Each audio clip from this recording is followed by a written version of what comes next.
आज के वीडियो में बायोलॉजी क्लास 12 चैप्टर 2 मानव जनन अर्थात मानव में भ्रूणी परिवर्धन कैसे होता है या भ्रूणी विकास को समझाएंगे। ये चैप्टर 2 का पार्ट 6 है।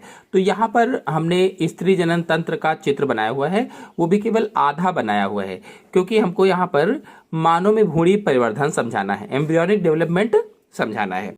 तो देखिए, ये है अंडवाहिनी और ये है अंडाशय। यहाँ पर गर्भाशय दिखाया है और ये है एंडोमेट्रियम, ये है ग्राफियन फॉलिकल्स और ये कार्पस ल्यूटियम। आपको बता दें कि ये जो अंडाशय होता है, अंडाशय के ग्राफियन फॉलिकल से अंडोत्सर्ग होता है। अंडाशय का जो ग्राफियन फॉलिकल होता है, इससे अंडोत्सर्ग होता है। अंडोत्सर्ग का क्या मतलब है? जो अंडोत्सर्ग है, इसका क्या मतलब होता है? इसका मतलब होता है कि अंडाशय से अंडे का निकलना। अंडोत्सर्ग का क्या मतलब हुआ? अंडाशय से अंडे का निकलना। तो ग्राफियन फॉलिकल से अंडोत्सर्ग होता है और अंडोत्सर्ग के बाद में द्वितीयक अंडक फैलोपियन नलिका में आ जाता है। मान लेते हैं कि ये एक द्वितीयक अंडक है जो फैलोपियन नलिका में आ गया है या अंडवाहिनी में आ गया है। ये पूरा क्या है? अंडवाहिनी या ओविडक्ट या फैलोपियन नलिका या डिंब वाहिनी, इतने सारे इसके नाम होते हैं। तो ग्राफियन फॉलिकल्स से ये निकल करके अंडक यहाँ पर आ गया है और ये क्या है? अंडा है या एग है? यह कह लीजिए द्वितीयक अंडक है, द्वितीयक अंडक है। क्रम वाइज समझेंगे, एक एक करके स्टेप वाइज आपको समझाएंगे, बहुत ही आसान तरीके से आपको समझ में आ जाएगा। अब यहाँ पर अंडा आ गया है। अब यहाँ स्त्री की योनि में पुरुष अपने शुक्राणु को डालता है और शुक्राणु ये इधर से आते हुए पूरी जर्नी इनकी होती है और फैलोपियन नलिका से आते हुए अंडे तक पहुँचते हैं और अंडे तक पहुँचने के बाद में निषेचन होता है। निषेचन कैसे होता है अगर आप लोग नहीं जानते तो पिछले वीडियो मैंने समझाया था। तो मान लेते हैं अगले स्टेप में शुक्राणु यहाँ पर आ गए हैं और शुक्राणुओं ने यहाँ पर देखिए इसकी भित्ति से चिपक गए हैं बहुत सारे। अब इनमें से जो सबसे पहले शुक्राणु चिपका होगा वो अंदर हो जाएगा और निषेचन हो जाएगा। यानी कि ये प्रक्रिया कौन सी होगी? निषेचन की प्रक्रिया होगी। निषेचन या अंग्रेजी में फर्टिलाइजेशन कहा जाता है। तो पहले तो अंडाशय से अंडा निकला, फिर उसका निषेचन हुआ, यानी कि द्वितीयक अंडक निकला और द्वितीयक अंडक का शुक्राणु के द्वारा निषेचन हुआ। और निषेचन के बाद क्या होता है? निषेचन के बाद हमने बताया था कि युग्मनज का निर्माण होता है या जायगोट का निर्माण होता है। तो जब निषेचन हो जाएगा तो युग्मनज, ये दो इसलिए बनाए हैं क्योंकि एक शुक्राणु का जेनेटिक मटेरियल है और एक अंडाणु का है। तो अब इसे क्या कहेंगे? युग्मनज कहेंगे। युग्मनज या अंग्रेजी में कहें तो जायगोट कहा जाता है। युग्मनज को जायगोट कहा जाता है। तो पहले तो यहाँ पर अंडा अंडोत्सर्ग हुआ, ग्राफियन फॉलिकल से निकला, शुक्राणु इधर से आए और इसने अंडे का निषेचन किया द्वितीयक अंडक का, और निषेचन करने के बाद में देखिए यहाँ पर युग्मनज या जायगोट का निर्माण हो गया है। अब जो जायगोट बना है या युग्मनज बना है, ये कैसा है? द्विगुणित है। जायगोट कैसा होता है? द्विगुणित होता है। मैंने निषेचन वाले वीडियो में आपको समझाया था कि जो शुक्राणु है ये अगुणित होते हैं या एन होते हैं, जो अंडाणु है ये अगुणित होता है या एन होता है, और शुक्राणु तथा अंडाणु मिल करके द्विगुणित संरचना का निर्माण करते हैं जिसे युग्मनज कहा जाता है या जायगोट कहा जाता है। ये बताया था आपको। अब देखिए, जो इनका डीएनए मटेरियल है, ये डीएनए मटेरियल का डुप्लीकेशन होगा, ये आपस में इसकी चेंजिंग होगी और फिर विदलन होगा। तो यहाँ पर एक कोशिका हम ऐसी बनाते हैं कि इसका डुप्लीकेशन हो रहा है, विदलन हो रहा है। इस तरह से यहाँ पर दिखा देते हैं। तो ये क्या हो जाएगा? टाइम ऑफ डीएनए डुप्लीकेशन ये हो रहा है। तो ये जायगोट ही है एक तरीके से, आप जायगोट भी लिख सकते हैं इसको। इसके बाद अगले स्टेप में क्या होगा? आप देखिए, इसमें विदलन शुरू होगा। विदलन क्या होता है? क्लीवेज होता है। विदलन क्या है? क्लीवेज है। अगर विदलन की परिभाषा पूछी जाए तो यहाँ पर हम पहले चित्र बना लेते हैं, फिर बताते हैं परिभाषा आपको। अब इस कोशिका में विदलन होगा तो विदलन में होता वास्तव में क्या है कि जो कोशिकाएं होती हैं उनका विखंडन होता है। एक कोशिका से दो कोशिकाएं, दो से चार, इस तरह से विखंडित होती जाती हैं। तो ये क्या हो जाएगा? विदलन हो जाएगा। विदलन को क्या कहते हैं अंग्रेजी में? क्लीवेज कहा जाता है, क्लीवेज। अब विदलन की परिभाषा भाई लिखना पड़ेगा, क्योंकि अगर मानव में भ्रूणी परिवर्तन आया तो लॉन्ग क्वेश्चन आएगा, तो आपको विदलन क्या है ये भी बताना पड़ेगा। तो जो युग्मनज होता है या जो जायगोट होता है, चाहे युग्मनज कहो चाहे जायगोट कहो, इसमें समसूत्री विभाजन होता है। जो जायगोट है, जायगोट में समसूत्री विभाजन होता है, समसूत्री विभाजन। और समसूत्री विभाजन जो होता है इसे ही क्या कहा जाता है? विदलन कहा जाता है। यानी युग्मनज में तेजी से जो समसूत्री विभाजन होता है उसे ही क्या कहा जाता है? विदलन कहा जाता है या क्लीवेज कहा जाता है। और इसमें वास्तव में होता क्या है विदलन में? तो जो कोशिकाएं होती हैं उनकी संख्या बढ़ती है, कोशिकाओं की संख्या बढ़ती जाती है, और विदलन के द्वारा जितनी भी कोशिकाएं बनती हैं उन संतति कोशिकाओं को ब्लास्टोमेयर कहा जाता है। जैसे ये दो कोशिकाएं बनी तो इसको क्या कहेंगे? ब्लास्टोमियर्स कहेंगे। विदलन के द्वारा जितनी भी कोशिकाएं बनेंगी उन्हें क्या कहेंगे? ब्लास्टोमेयर कहेंगे। तो अब यहां पर विदलन शुरू हो गया है या क्लीवेज शुरू हो गया है। अब ये जो जायगोट थे, जायगोट में पहला विदलन पूछा जाए कब होता है, तो लगभग में आप मान कर चलो कि 24 से 30 घंटे के बाद, 24 से 30 घंटे के बाद प्रथम विदलन होता है। प्रथम विदलन कब होगा? तो 24 से 30 घंटे के बाद प्रथम विदलन होता है। और फिर युग्मनज में क्या हो जाता है कि दो समान कोशिकाओं में बढ़ जाता है, दो ब्लास्टोमेयर्स में बढ़ जाता है। आपको यहीं पर बता दें कि जो विभाजन हुआ है, विभाजन के बाद ये जो कोशिकाएं होती हैं धीरे धीरे करके छोटी होती जाती हैं। क्यों? क्योंकि ये जो युग्मनज का आकार है ये उतना ही बड़ा रहता है, यानी जो जायगोट का आकार है ये उतना ही बड़ा रहता है, और कोशिकाएं विभाजित होती रहती हैं, इसलिए कोशिकाएं छोटी होती जाती हैं। अभी देखिए यहाँ पर दो है तो बड़ी बड़ी सी हैं, अब आगे भी इसमें होगा तो इसके समकोण पर होगा, यहां से विभाजन होगा। यानी कि जायगोट में जो दूसरा विदलन होता है वो, ये जो दूसरा विदलन हुआ है निषेचन के कब? लगभग में 44 घंटे के बाद, 44 घंटे के बाद दूसरा विदलन होता है, दूसरा विदलन शुरू होता है 44 घंटे जब हो जाते हैं। और ये जो दूसरा विदलन होगा ये समकोण पर होगा। जैसे ये कोशिकाएं इधर तो यहां से ये कटेगा इस तरह से, तो एक तो कोशिका ये हो जाएगी और इसकी दूसरी वाली कोशिका ये हो जाएगी, ये और ये इस तरह से हो जाएगा। इस तरह से विभाजन होगा। ये 44 घंटे के बाद लगभग होता है, दूसरा विभाजन होता है, और ये पहले विदलन के समकोण पर होता है। जो पहला विदलन हुआ है उसके समकोण पर होता है, और इसमें 4 ब्लास्टोमेयर्स बनती हैं, 4 ब्लास्टोमेयर्स का निर्माण होता है। आप ब्लास्टोमेयर कहो चाहे कोशिकाएं कहो, ये 4 कोशिकाएं बन जाती हैं या 4 ब्लास्टोमेयर्स बन जाती हैं। और इसके बाद में तीसरा विदलन होगा, और तीसरा जो विदलन होता है वो निषेचन के लगभग में 3 दिन के बाद होता है। जो तीसरा विदलन होगा, तीसरा विदलन निषेचन के कब? तो 3 दिन के बाद होता है तीसरा विदलन। और इस विदलन में जो कोशिकाएं होती हैं वो आप मानकर चलिए कि लगभग में और छोटी होती जाती हैं, इस तरह से और छोटी हो जाती हैं।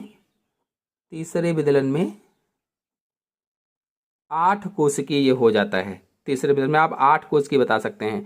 आपको बता दें कि जो विदलन की क्रिया है ये अंडवाहिनी या ओविडक्ट में ही होती है, और जैसे जैसे विदलन होता जाता है ये जो युग्मनज था या भ्रूण था ये अंडवाहिनी में नीचे की तरफ, गर्भाशय की तरफ धीरे धीरे करके खिसकता जाता है। विदलन होता जाता है और ये धीरे धीरे करके गर्भाशय की तरफ खिसकता जाता है।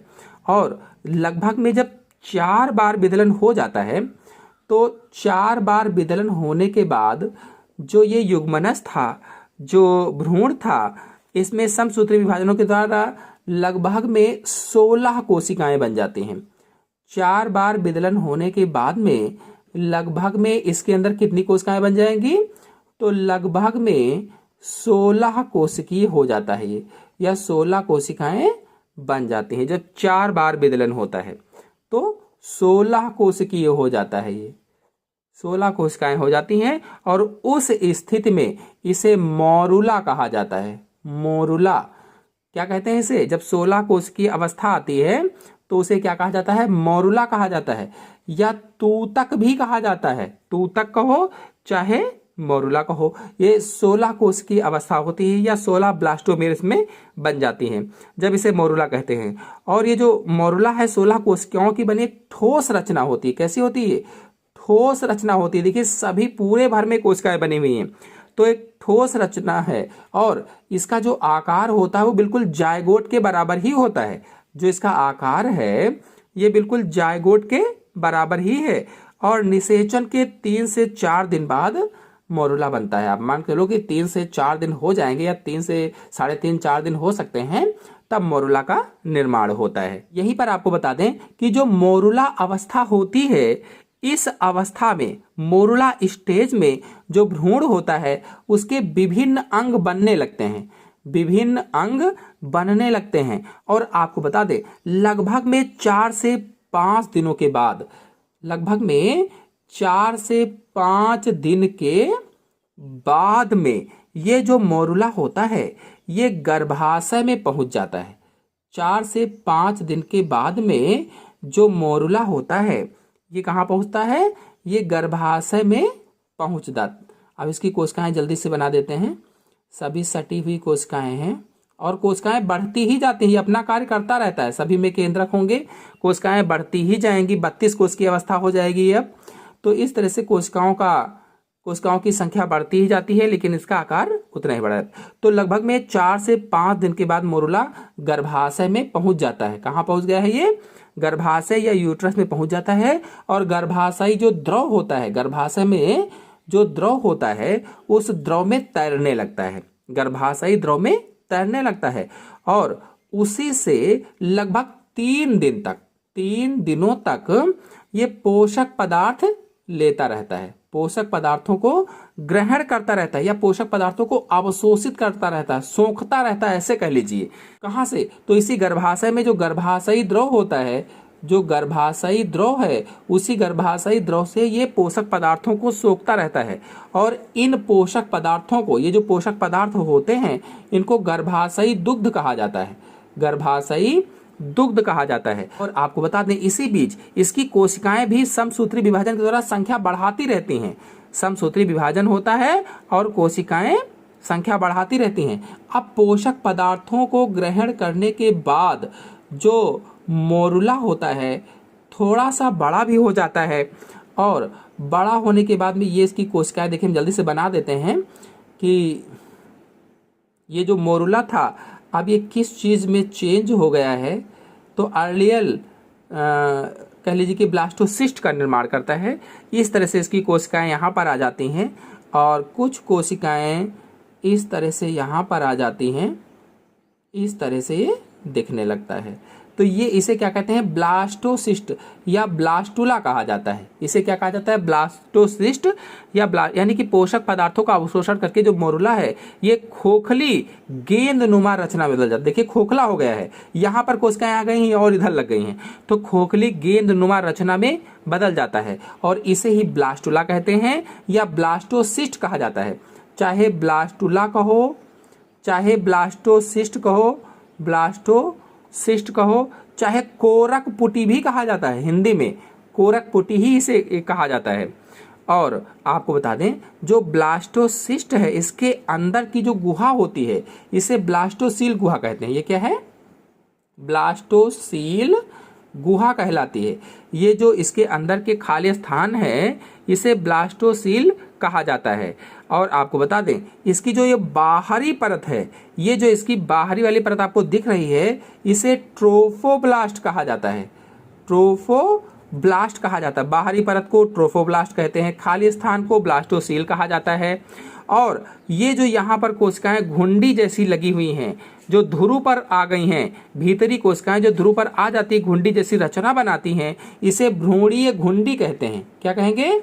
भ्रूणीय घुंडी कहते हैं। भ्रूणीय घुंडी या एम्ब्रियोनल नाभ कहा जाता है, चाहे भ्रूणीय घुंडी कहो चाहे एम्ब्रियोनल नाभ कहो। तो इस तरह से ये ब्लास्टुला की संरचना हो जाएगी।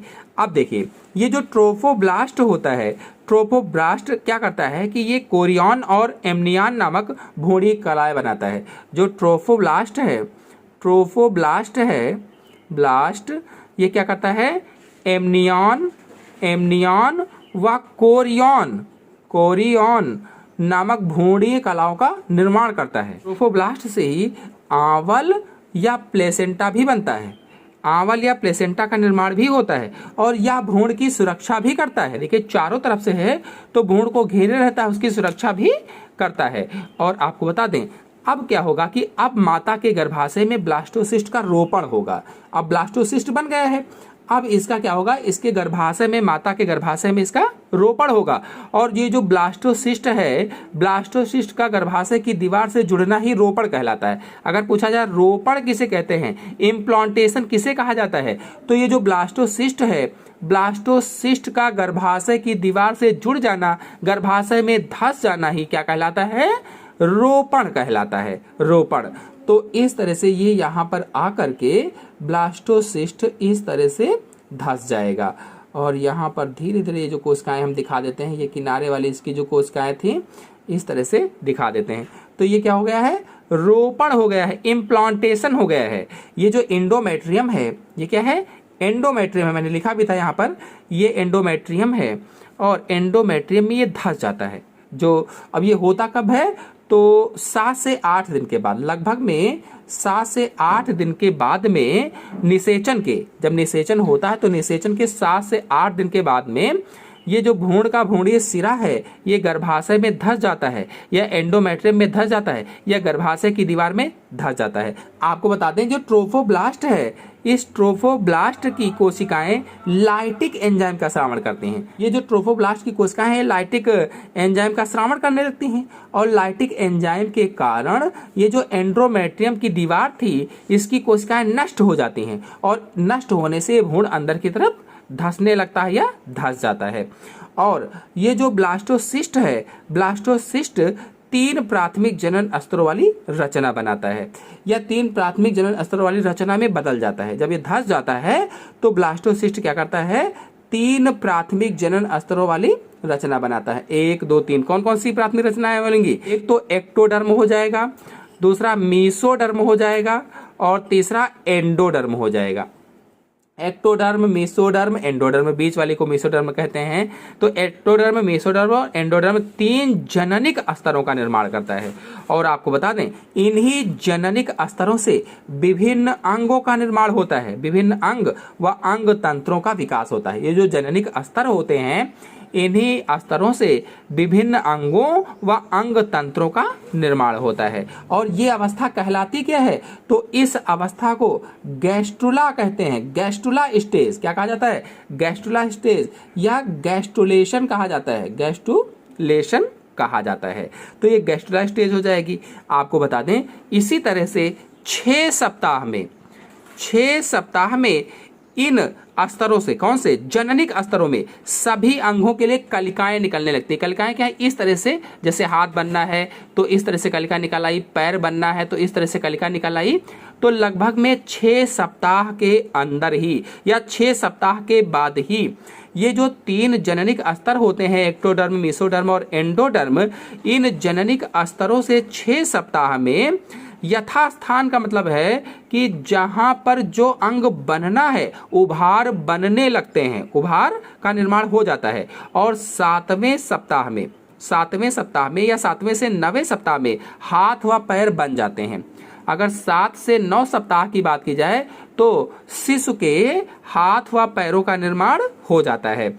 आपको बता दें, इसी के साथ ही साथ 7 या 9 सप्ताह में ही पाचन तंत्र और श्वसन तंत्र, तंत्रिका तंत्र और बाह्य लैंगिक अंग भी बन जाते हैं। बाह्य लैंगिक अंगों का निर्माण भी हो जाता है। और आपको बता दें, ये जो 7 से 9 सप्ताह होते हैं, इस अवस्था में जो भ्रूण होता है उसका सिर शरीर के लगभग आधा होता है। जितना शरीर होता है उसके आधा सिर होता है, यानी कि सिर बहुत बड़ा होता है। आपको बता दें कि तीसरे माह से जन्म तक का समय गर्भकाल कहलाता है। गर्भकाल किसे कहा जाता है? तो तीसरे माह से लेकर के जन्म तक का जो समय होता है उसे गर्भकाल कहा जाता है। और 9वें माह तक का भ्रूण लगभग में पूरी तरह से विकसित हो जाता है। लगभग में कितना होगा? जब 9 माह हो जाएगा तो लगभग में 18 से 20 इंच लंबा हो जाता है। 9 माह में लगभग में 18 से 20 इंच लंबा हो जाता है और लगभग मान के 3 से 4 किलो का हो जाता है और इस प्रकार से जन्म लेने के लिए तैयार हो जाता है।